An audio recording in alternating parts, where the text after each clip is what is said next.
আমার দশম শ্রেণীর প্রিয় ছাত্রছাত্রী, আজ আলোচনা করব ইতিহাসের একটি 4 নম্বর মানের প্রশ্নোত্তর, যেটি তোমাদের দ্বিতীয় পর্যায়ক্রমিক মূল্যায়ন 2025 এবং মাধ্যমিক 2026-এর জন্য খুবই গুরুত্বপূর্ণ এবং ভেরি ইম্পর্টেন্ট কোশ্চেন। প্রশ্নটি হলো, মহারানীর ঘোষণাপত্রের নীতি আদর্শ কী ছিল?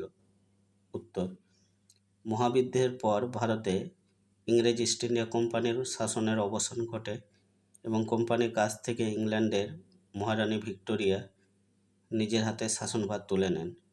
ঘোষণাপত্র: 1858 খ্রিস্টাব্দের 1 নভেম্বর এলাহাবাদে একটি ঘোষণার মাধ্যমে ভারতের শাসনের দায়িত্ব রানী ভিক্টোরিয়া আনুষ্ঠানিকভাবে গ্রহণ করেন, যা মহারানীর ঘোষণাপত্র নামে পরিচিত।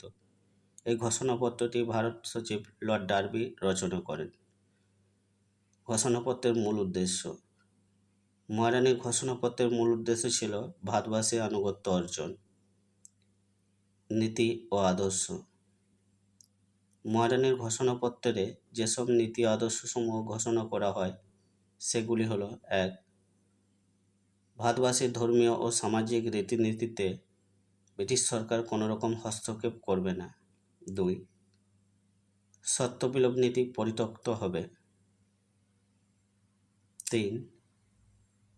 দেশীয় রাজন্যবর্গ দত্তক গ্রহণ করতে পারবে না।